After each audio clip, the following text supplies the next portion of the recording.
Hello, everyone. Good afternoon and good morning, good evening, wherever you are. Welcome to the ADM+S webinar.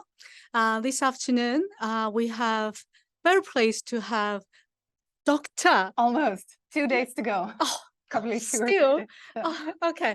I was hoping I could call you doctor now. Almost doctor. Okay, doctor in 2 days.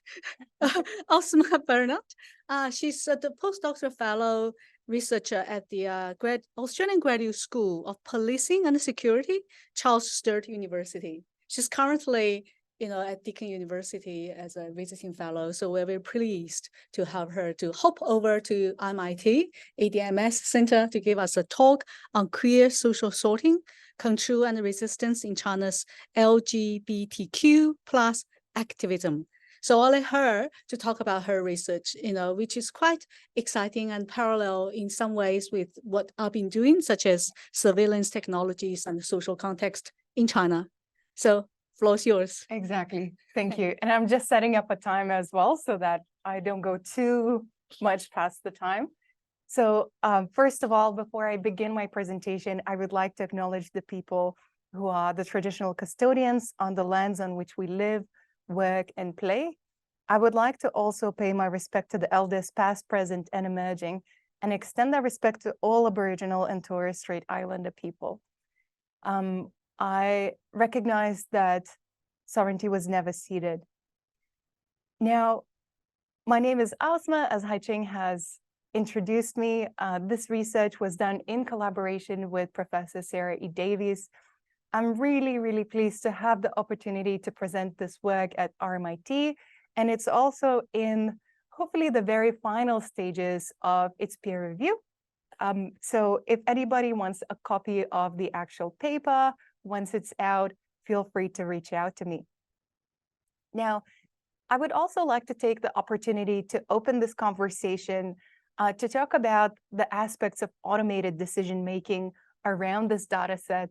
So as I speak, I will be talking about little bits and pieces of the automated decision-making that are related to some of the social sorting elements of this data set as well. Before I jump into the findings and the index of this presentation, I have to start on a bit of a sad note. Yesterday was a day when the Beijing LGBT Centre unfortunately had to close down. The Beijing LGBT Centre, for those who don't know, had been this space of community, of strength for many, many years. And it was also really focused on research, supporting community, providing counseling services free of charge. And it's really a week of sadness for those who were involved or helped by the center, and just overall the queer community, not just in China, but internationally. It usually takes me a couple of days to process big news like this that are so unhappy. So I would like to borrow the words of Xian Jinghua, who used to be the editor of Sixth Stone in China. And they wrote this on Twitter, which I think reflects the moment really well. Writing, "It just feels so utterly hopeless. I know that queers and feminists in China know how to work a loophole, a cat door, a hairline fracture, a whisper, a metaphor, but soon that's too subtle and quiet to reach the people who need it. A secret handshake can't replace a lighthouse." And I also like to personally mourn the loss of this beautiful center. I remember the first time arriving at the center, probably in 2015 or 16, Xiao Jie, who was a director at that time, said, "欢迎大家, welcome home," right? Welcoming me as a queer person into the community in Beijing. I remember in 2016, my mom spending time in Beijing and having the opportunity to go to the center to a sharing session where parents of folks who had come out to their parents talking about their experiences, the parents reflecting on how that coming out experience went for them, and really reaching out to me after the event and saying, "Look, daughter, I understand this has been a really hard journey." So it's with great sadness that I'm giving this presentation in the light of the closures of the Beijing LGBT Center. I think this research shines light on some of the aspects, the structural aspects around surveillance and the monitoring of queer activist and advocate groups in China in the past few years in particular. And to begin the presentation, I'll give you a little bit of research context. I'll give you a little bit a teaser around surveillance theory. I'll talk about methods. Look, I'll probably have to stop myself halfway there because that's a big, important topic. Welcome, come on in, sit close to the food, please. I'll then move on and talk about findings, so the implementation of social sorting, as well as what types of effects it's had. I'll then talk about the research implications. Now, this research was done, the interviews were collected in between November 2021 and early March 2022. And really the background for this research context was the events in 2021 in July when lots of LGBTQ+ accounts on WeChat were censored. One of the organizations that I contributed to co-founding called Diversity UNNC, which was at the University of Nottingham, Ningbo, China, one of the very few formally registered student organizations. The WeChat of that group was censored as well, really out of the blue. So again, it was a time of personal loss. We're just talking about the Shanghai Pride closing down in 2020. And then, of course, the premise was, all right, during COVID-19, communities are moving online. I wanted to check in and see how folks were doing. Right? I didn't really expect to have the findings that I did have with this research project.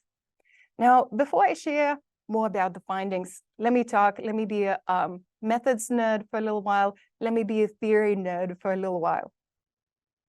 So it won't be a surprise to anyone that this is sensitive research. And with sensitive research, we want to make sure that we're really thinking through the research considerations of how we implement this research. So one of the things that was really important was recruitment diversity. So what happens with, I'm not saying that all of the research is like that, but what happens with some of the research on queer communities in China is that it focuses on first-tier cities, Beijing, Shanghai, Guangzhou.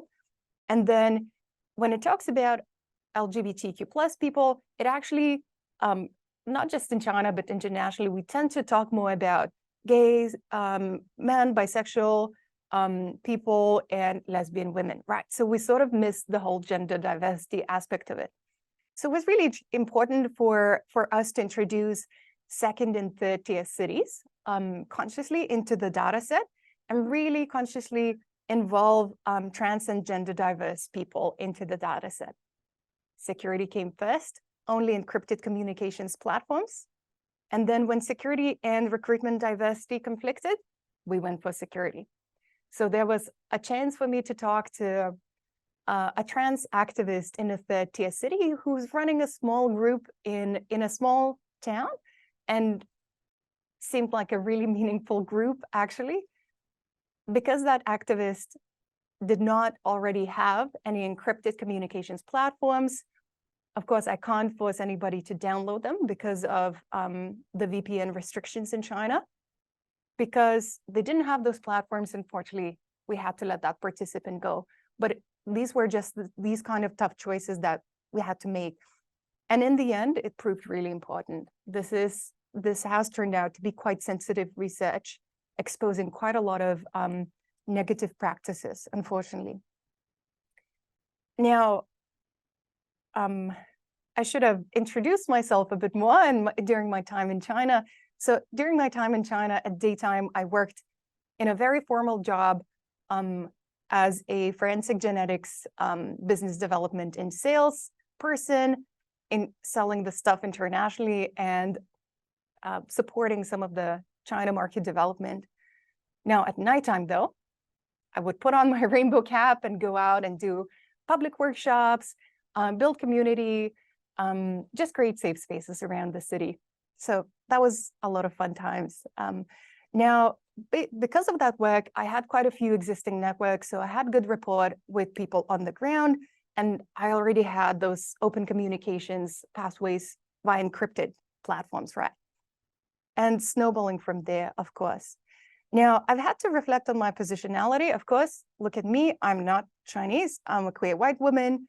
And it was really important for me to acknowledge my emotions around this research project as well, recognizing I was quite involved in activism for almost 5 years, having work censored in China, which took over a year to develop with trans communities working in a participatory way, that got censored the day that it came out.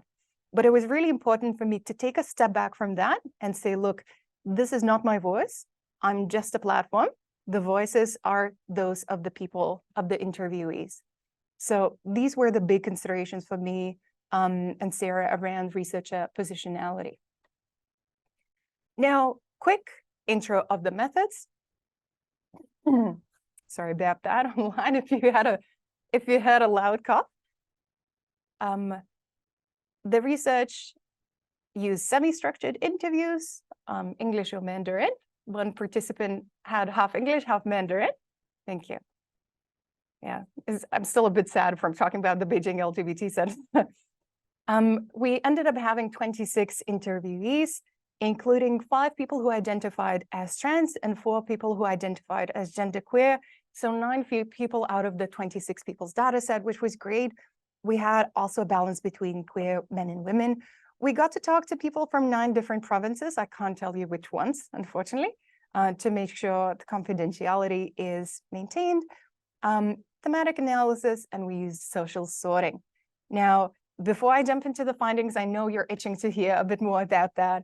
The theory that this particular research paper used was that of social sorting. Now, very briefly, social sorting is a theoretical concept coined by David Lyon, and it refers to surveillance and classification of people via information for the purposes of control, governance, security, safety, or profit, depending on the stakeholder behind the information collected. And Lyon argues that practices of everyday surveillance, as he calls them, depend on large information databases where information can be sorted by coding it. And to quote him here, surveillance system obtains personal and group data in order to classify people and populations according to varying criteria to determine who should be targeted for special treatment, suspicion, eligibility, inclusion, and access. Okay. So this is where some of that automated decision-making stuff is going to come in as well. Now, I'll show you one of the first quotes. The quote, this was my first interviewee, and this interview ended up really shaping this first output of this data set. So this interviewee said, look, I really feel that I would keep, if I was the state, I would keep the LGBTQ plus activists in my fish tank. They're my goldfish. I don't need many, just a few, right? That's why we're still alive. And I thought, oh, what an interesting thing to say. And this sorted quote sort of sat with me for quite a while. Now you'll see why that slowly becomes a big basis of this project. All right. So now what do we mean about, are you sad as well? What do we mean about implementation of social sorting? So the data set found that implementation of social sorting happened via laws and regulations. It happened via online space monitoring, police monitoring and harassment. And I also had some findings on the COVID-19 pandemic. Now, the automated decision-making aspect of it, of which I hope to engage in a discussion following this presentation, the laws and regulations really ended up shaping in how that could take place. And it was visible through online space monitoring, but also police monitoring and harassment. The effects of the social sorting have been quite negative, but also expected in a way. It was self-censorship, it was minority stress, it was surviving in the socio-political line of the party state. Again, quite expected too. So first, laws and regulations, right? And this is something that Lyons theory didn't really talk to, but as the findings suggest, it was a really intrinsic part of the findings.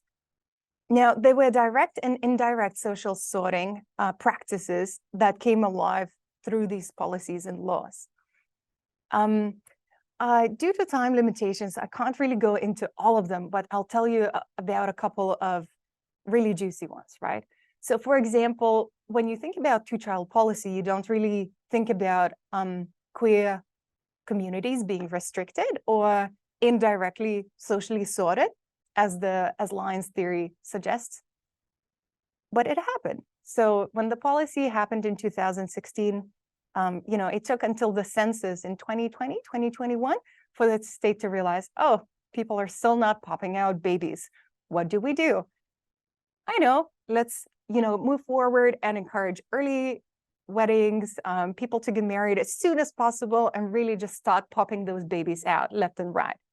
Now, what this meant was that queer people in the data set, in particular, we have evidence of queer women receiving phone calls from the local party branch saying, oh, hey, you're 23. You should be really thinking about getting married soon. This is an example of being a good citizen. Please consider that. Don't delay your childbearing duties to the country for too long.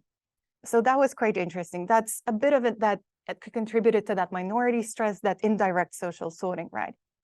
Now, there were other laws and regulations that were a bit more direct and were a bit more rigid. In particular, the Overseas NGO Management Law, and that's the one that I was quite annoyed with. That meant that overseas NGOs could not work on a variety of different projects in China, such as sexual and gender diversity. And they could work on a really limited number of areas. They had to be registered. They had to be routinely reporting to public security, right? So, of course, all of the queer stuff that was being supported through these organizations on the ground was not able to continue. There was a range of fundraising management laws that came through. And you might be able to guess that these fundraising management laws said, look, you can go ahead and you can fundraise if you want. All you need to do is you just need to be a registered organization, right? Do you think it's easy for a queer organization in China to register as a queer organization? Heck no. Even if you have a proper connection in the government, a proper guanxi, I don't know how many bottles of baijiu you have to drink with them. It's still going to be really, really difficult to seek out that, to sort of use that personal connection and get the organization registered. I'm not saying that organizations have not been able to do that. They have, some of them have. They've, of course, have had to use masking language to be able to proceed with that, such as equality of women and girls and things like that. Now, this suite of different laws and fundraising management overall has a really huge negative effect, because it means that most queer organizations in China cannot fundraise, cannot get money to run the organizations. So we can see they can't get money from overseas, and they can't get money domestically, right? So it becomes really quite difficult to ensure the longevity of the organization, the continuity of the operations. And of course, you have the social media censorship, the infamous sissy ban, as it's known on the ground. That's really been able to negatively affect gay men and trans women in particular, and overall was really used really quite nasty language in the way that it was published. Now, I argue that this is a way of almost creating a gender plan of nation building via norm-setting laws, regulations, and proposals. And other scholars have observed that misogynistic, transphobic, homophobic claims have previously been used to bolster political agendas of the far right and authoritarianism overall. Now, moving on to police monitoring and harassment. again, it might not be a surprise to any of you that there was a bit of that. And it really felt like something really quite annoying where, you know, we want the police to ensure that we're safe, but just like this, this cover on the road, it's not really quite aligned with what it's actually supposed to do. And in China, the Ministry of Public Security is driven by the principle of maintaining social stability. And queer folks have long, even since 1997, when homosexuality was decriminalized and it was declassified from the list of mental health disorders in 2001. Queer communities have existed in a bit of a gray space when it comes to legality. And by queer communities, I specifically mean the activist and advocate communities here. Now, apart from the more common strategies of drinking tea and phone calls, the participants reported their friends leaving queer activism due receiving police calls to their home and police visiting their parents even as a strategy of intimidation. And you can see a whole list of stuff that was reported as a part of suite of measures that law enforcement and national security at times were implementing. Now, one participant was really alarmed when the police officers visited their parents because they were not in China, warning that the child should not be accessing or accepting foreign funds.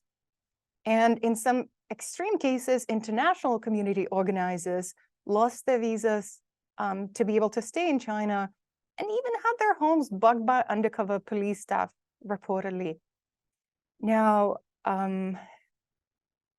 many reported further intimidations by contacting community volunteers, parents. Some reported quite escalated police interrogations, such as requests to disclose names of other activists, contacting the parents of a person, copying of content from laptops and mobile phones.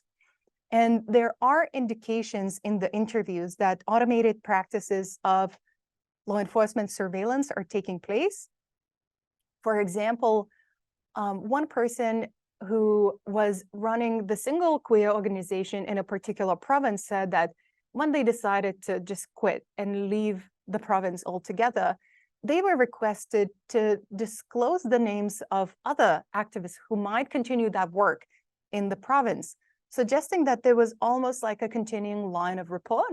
And folks often refer to KPIs, the police and law enforcement having to fulfill certain KPIs. So that's really a topic that's worth exploring a little bit more in depth, and how a certain KPI might be linked to a certain law enforcement officer. Now, I'll take a brief moment to have a sip of tea, and I'll let you folks read through these quotes here.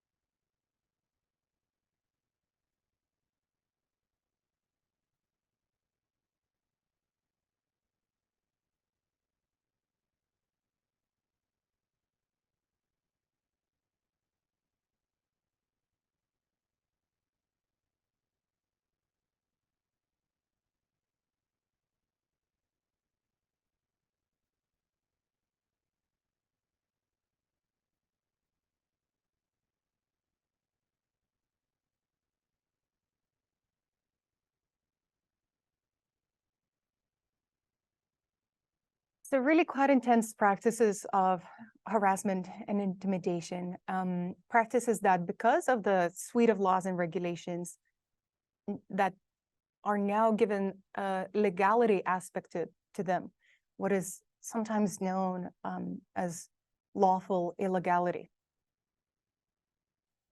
But that's a bit of a different topic. Let's talk about the digital censorship and surveillance. Now, again, digital censorship is just part of online life and online world in China. And of course, a large part of the pandemic life was the online world. It contained a set of its own censorship and monitoring tools. And overall internet control is perceived as a big thing by the state to really be able to control. Now, these popular social media products of WeChat and Weibo are a bit of a double-edged sword for activist and advocate communities. They do contribute to government censorship and surveillance. Like WeChat, for example, is almost a direct communication channel with law enforcement. If you want to say hi to your local police station, just publish a WeChat article on your official account and just make sure to put in a hi and a waving hand, and they'll be able to see that, right? On the other hand, you can't really organize or, as Jinhua put it so nicely in that quote that I cited, not having that lighthouse is not enough. A secret handshake is not going to cut it. And online presence, online visibility used to be that part of that lighthouse, right? As well as physical spaces. So in addition to censorship, participants also reported an online environment that has seen increased divisions between nationalist social media accounts and accounts that post LGBTQ+ content. And these concerns have been pronounced among feminists in the past years. Now, similar strategies now have been applied to restrict LGBTQ+ content on social media, and simultaneously online trolls and ultra-nationalist accounts were also allowed to function as normal, some with seeming aims to attract more online traffic to, let's say, their micro sales channels connected with the social media accounts. So as you can see from the quote there, some of the participants were really quite distressed and upset about these new practices and the rise of nationalism online. Now, again, just a couple of quotes here. One of the participants said, in the past, only certain kinds of keywords were censored, will be banned, but right now they can ban tons of related keywords. They can do that automatically since the account, censored the account. It is very obvious, that gay or lesbian related video, it might be automatically blocked on TikTok in China. So you don't say gay, you don't say LGBT community, you just said rainbow community. And another interview said that it's not possible to deny that WeChat, they make this information known to the government. This particular QR code, if you folks were interested, is about doublespeak and the use of doublespeak on online platforms. So that's part of the outputs that's already published online. So I'm just returning back to that slide. Or if you don't have, if you're not able to scan it via the QR code, there's also, if you just Google my name and China story, that should come up. Now, of course, COVID lockdowns was like a cherry on this horrible pie of nuisances and of pain, if I may. So a lot of the LGBTQ+ organization activities were moved online, and the organizations that did go ahead really focused on supporting their communities in terms of supporting people's and members' mental health. And trans communities were unfortunately disproportionately affected, especially during that time, the very first months of the lockdowns, because it was the Spring Festival. And some folks who were not out to their families as trans went home in different clothing from what they would normally wear. But after months of staying at home, it became, their parents found out about the trans identities, and it caused some concerns in the community around domestic violence, for example, familial violence. And of course, this continued as an excuse to just say, oh no, because of COVID control, we're denying queer events. I know that queer events now are popping back up in some places, but let's see, I'm sure that some of these practices will continue to unfortunately survive in the post-COVID environment. And surviving indeed was the big keyword when activists and advocates were talking to us. So first of all, I do have to say that not all communities and groups were able to survive. Around half of the activists and advocate groups that I talked to had actually closed down, and lots of people simply left China, which was really, really sad to see. And survival or 生存 was this word that kept haunting me when I used to go to sleep, because these interviews used to happen a bit later in Australia time, because it kept on emerging in interviews. People kept saying that they need to survive, they just need to survive. It was really a key topic that emerged in these interviews. And with this multi-pronged strategy of digital surveillance, gendered nationalism, frequent police threats and interventions to community events, individual threats, surviving rather than thriving was the key priority to research participants. And the ones who do so successfully, they learn to live within some shape or form of the contours of the party state outlined control. Now, the formal status of the organization, of the organization's registration, was the most salient criterion of the organization being able to survive in this changing socio-political climate. So in particular, it was really important to be able to legally raise funds domestically, because working with international funding bodies was this big criteria for being observed not only by law enforcement, but also national security. And the registration status was, of course, not easy. Now, there was another thing that was accessible, which is pathologization funding. So China CDC classifies HIV and AIDS as Class B infectious diseases, and one of the most difficult diseases to cure. The National Center of ST AIDS and STD Control and Prevention, it recognizes engaging, I cite them here, the MSM community, men who have sex with men community, as an important intervention group.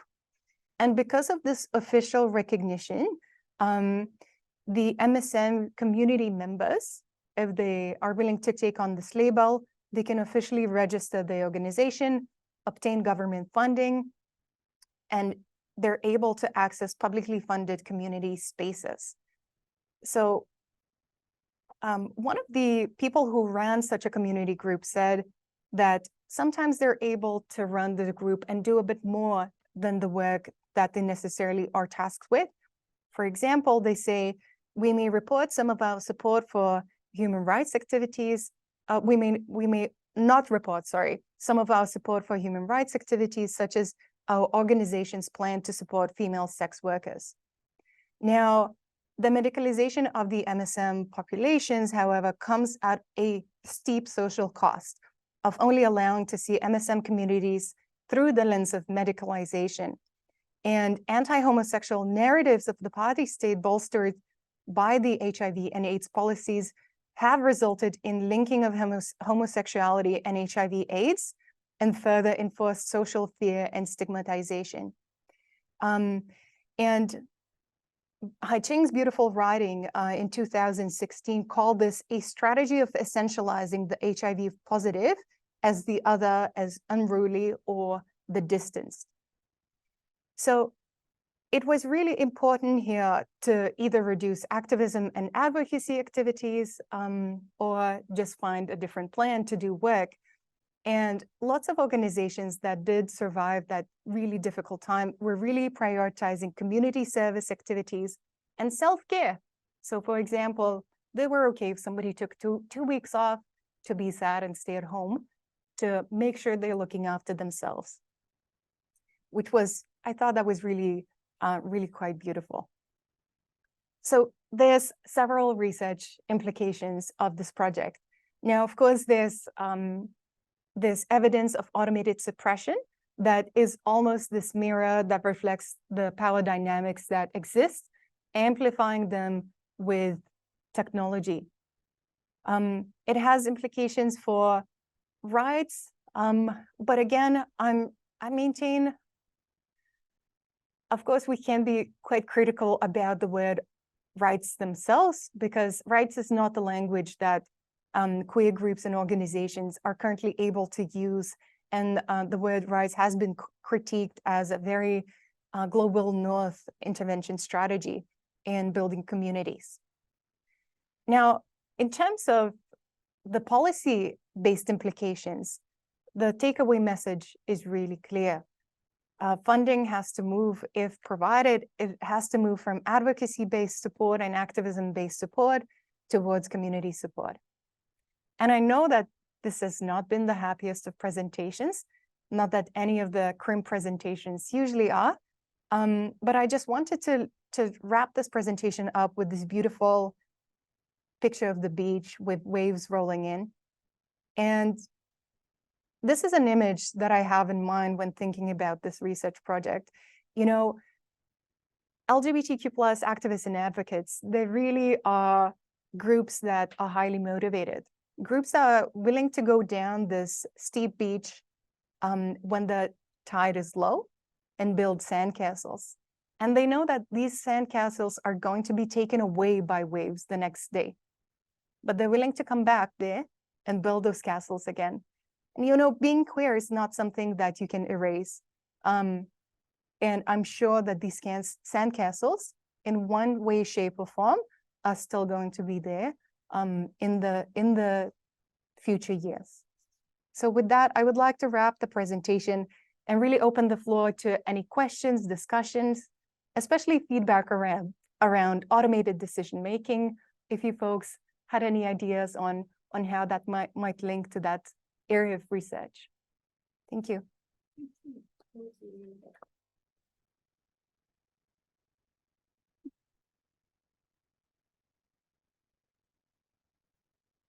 you guys wanted to start a discussion even on this table, just pop this down and they'll be able to hear it.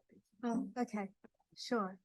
Thank you, Ausma. It's really exciting to hear your recent research on this sensitive but sad topic. Because many years ago, I did research on Chinese gay, lesbian, homosexuality issues and also HIV issues. I have since moved on, partly because it's really sad. Things have not changed for better, because I have observed things have changed for worse. I have chosen to move on, partly because I got funding, but also, yeah, I had really, on one hand, admire the people, the interviewees who participated in your research, admire your courage to continue on despite this sad state. On the other hand, I see the positivity at the end of the talk. I see the hope, the trace of hope of this young, particularly among the younger generation. Despite all the obstacles, all the traps, all the technologies that have been imposed upon them to suppress their freedom of speech, to suppress their homosexuality, to suppress their identity, they continue to survive. Yeah. And in the hope that the tide may go down one day, they will build up their own sandcastle. And this is kind of constant survival game. And I'm really impressed that you are able to cover in your talk on the interconnected means of control through legal regulatory frames, public security monitoring, and also digital means, particularly why, digital surveillance, not just technologies, but also the social sorting technologies through algorithms on social media platforms. So just wonder, before me throwing out more questions at you, just wonder whether people in the room and the people online have any comments and questions on this very exciting but quite big topic. Mm-hmm. I've got a good one from online. Oh, you do? Question from online. Do you see a role for automated decision-making or AI in supporting LGBTQIA+ peoples in China? And what can foreigners do to best support these communities in China? That's a really great question. Yeah, that is a good question.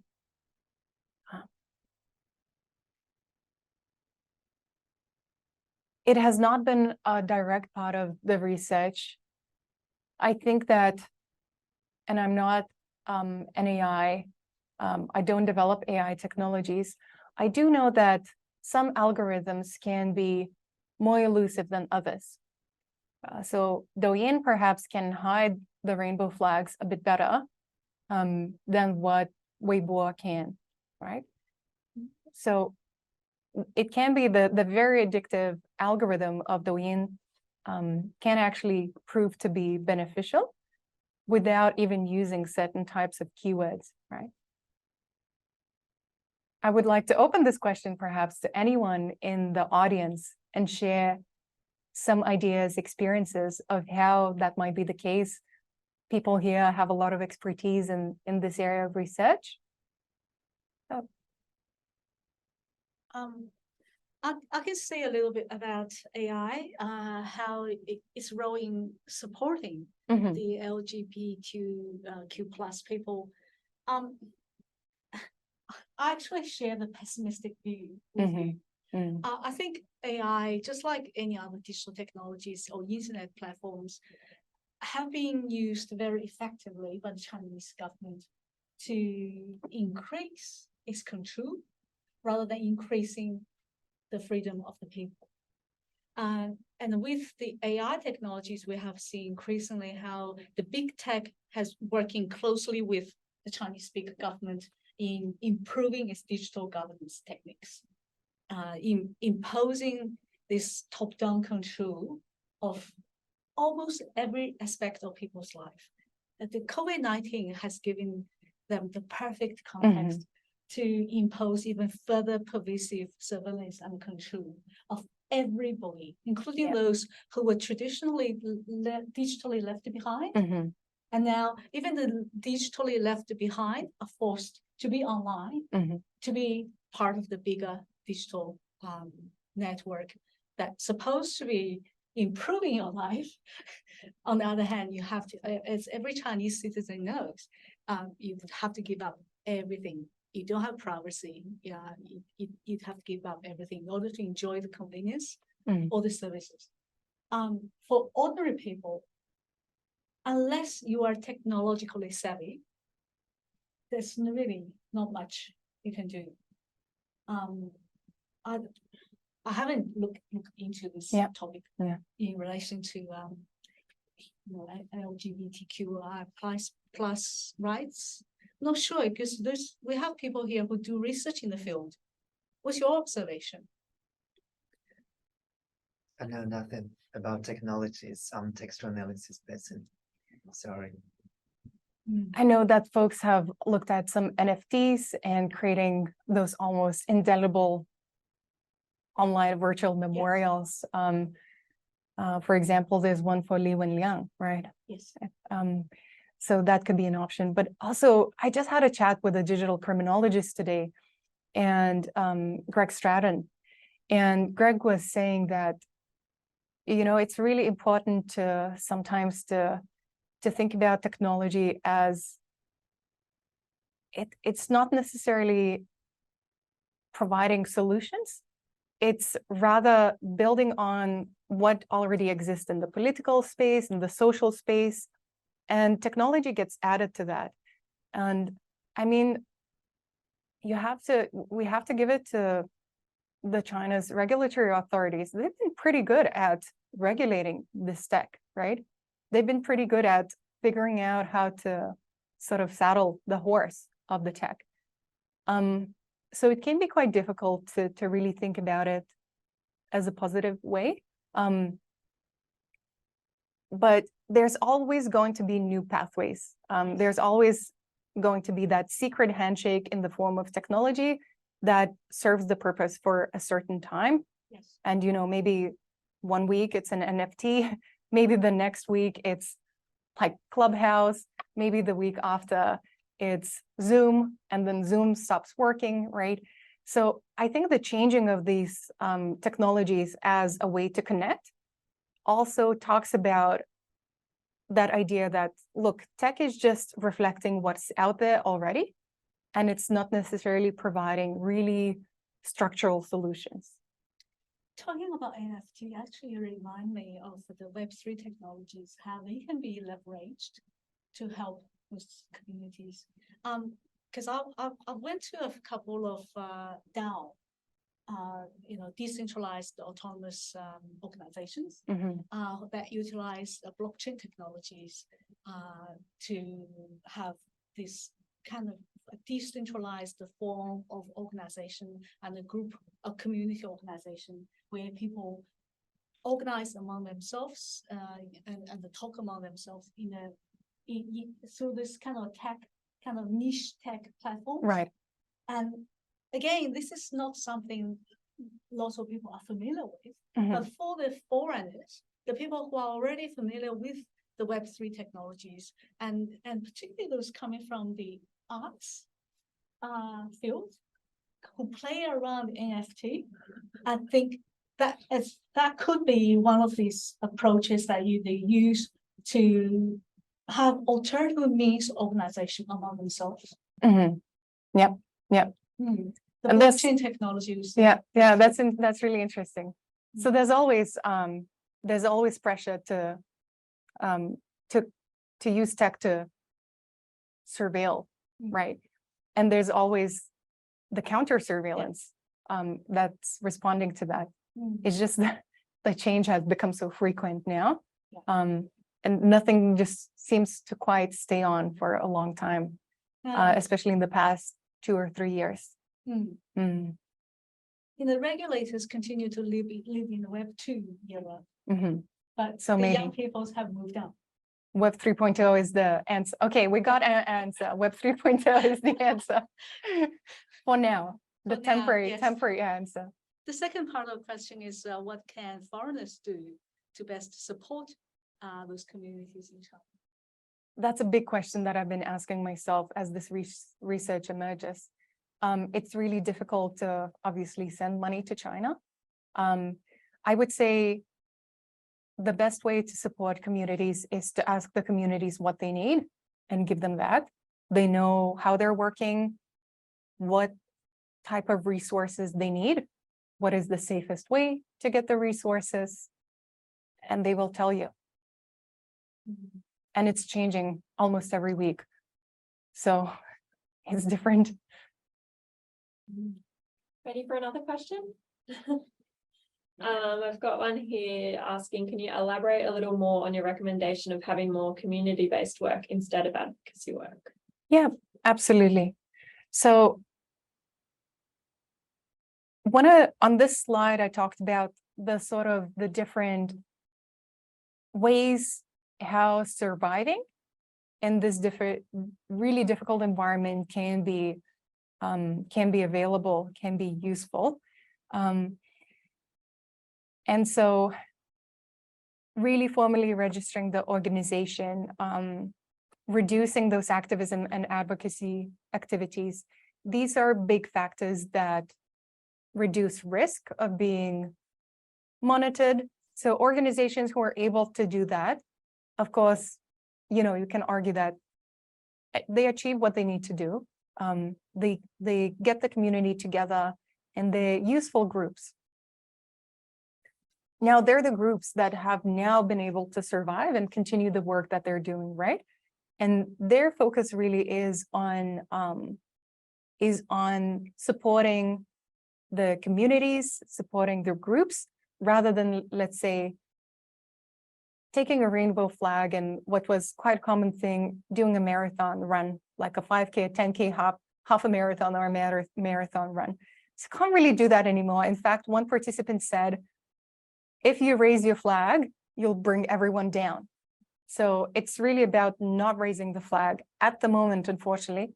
And it's really, let's say, making sure that folks are receiving counseling services free of charge, that there's catered community events, really, really simple things that support communities just being able to get together and have that physical space to survive. So hopefully that answers the question.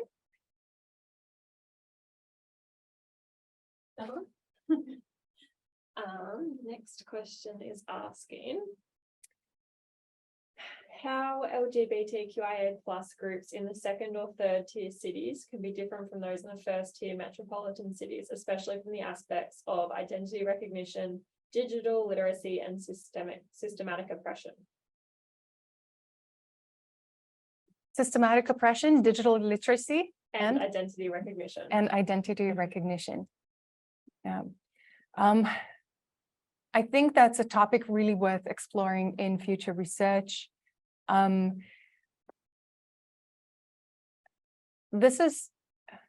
a bit, I think I would need to have a bit of a larger sample size to really speak to those aspects with a lot of certain findings. What the data set has been able to show is that it is so patchy. Of course, first tier cities are sort of always on the radar of public security, Gungambu. And then second tier and third tier cities can be on the radar and they might not be on the radar. So it really depends on the city. It really depends on the local public security capability, what they're able to do. You know, surveillance in China is not as comprehensive as we often read on media reports. There's lots of gaps in that surveillance. And this research also shows that there are gaps. And the really interesting work of Suzanne Scoggin, she calls it China's unhappy police. So she did groundwork looking at the police officers working on the ground and showed how, okay, the state might say, you know, you have to adopt this new tech and you have to have really comprehensive video surveillance footage with facial recognition capabilities. But then maybe that city just doesn't have money to do that, right? So there's those realities of financing, of resourcing, of staff that are a factor in how pervasive surveillance can be, just like in Australia. So that would be my answer to that. It's patchy, and I would really strongly recommend more work for anyone who's able to do this work, more work in the space of comparing the deeper aspects of it, such as identity recognition. That's something I was unfortunately not able to look at in this particular research project, but definitely would be really, really interesting. I'll add a general observation based on my past research more than 10 years ago. Sure. It's outdated. I recognize it's outdated, but can shed a little bit light to the identity recognition, the digital literacy aspect. So that's a question from Fan. Hey, Fan, thanks for the wonderful question. So my research shows the when I did research on this gay lesbian in communities in Shanghai, Chengdu. Chengdu is the second tier city. Shanghai is first tier city. So the general finding is people in the first tier cities are more cosmopolitan. They tend to identify themselves as gay. But people in Chengdu, for example, would say they either use 同志 or 兔子 or some other local terms. And the people in the first tier cities are more connected with international organizations. They have more access. They had more access to fundings than international fundings in those days. That's before the before the 2017. Yes, that's right. That was before that foreign NGO legislation. And then, but people in the community organizations in the second and third tier cities were always struggling for funding, and there was lots of internal rivalries for funding. Because the funding normally had to be tagged with HIV/AIDS prevention. And there was the pool was limited. They would always fight with each other. So that's not beautiful. People describe that as quite ugly. So that was out so many years ago. When it comes to digital literacy, I don't see any difference between those communities, whether they are in first tier cities or second or third tier. I've not actually observed difference also. People are quite quick to get on new tech. That's right. And when it comes to suppression of their rights, I think it's across the board. I haven't seen much difference.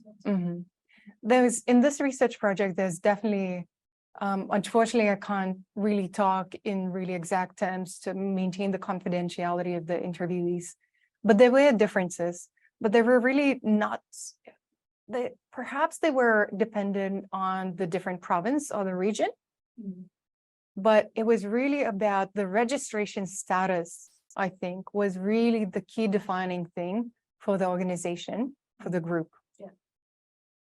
So there would have been those differences around the capability of the police, public security to monitor. But yeah, great question, Fan. Good to see you online. Can I say a few words? Yeah, sure, go ahead. Yeah, because actually this is relating to what I wanted to ask. I mean, the second and third tier cities, because recently I found there are some major articles or research projects that only focusing on urban living, gay men, or this kind of very specific terms, groups of people. So I found this kind of framing or grouping of people a bit problematic if you are doing a, let's say, queer related research, because as we have mentioned just earlier, there's not big difference in terms of technology, for example, between what is urban and what is rural, or who are gay, or who are comrades, who are 同志, who are 同性恋. I couldn't see the difference between those different kinds of groups of people. So, I mean, this is very good contribution that you have arrived at the point to look at second and third tiers group of people, because they might be marginalized in different ways, even though there's no huge difference between whatever locations within China in terms of technology. So my question is, what was your intention when you decided to only focus on second and third tiers groups of people when you look at the activism and their rights? Sure. So I also included first tier cities too, but making sure the second and third tier cities were included too. So there was a total of 9 provinces/regions that are present in this data set. The intention was really just to look past the big funding pools that are present in Beijing, Shanghai, Guangdong, look at the types of surveillance that folks are subjected, right? Because this project was really focused on the surveillance aspect of it, and see how folks in different places might be navigating it differently. And originally, before I saw the data, I thought that there may be quite big differences, that in terms of second and third tier cities, that they might not be policed as rigidly or as strictly. That was not the case. So it was really quite common for everyone, as Haichingi observed. That was quite a common experience.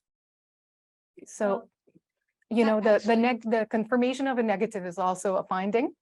Yeah. That leads to the next question. That's great. Hey, Zara, thank you for your question. She writes, I wondered about how the police get access to the online chats. Do the platforms generally just give them permission or share their data with police? Or do the police seek court orders, subpoenas, or warrants to access them? Yeah, that's a really good question. So Rajia Krimas does a lot of work on this topic.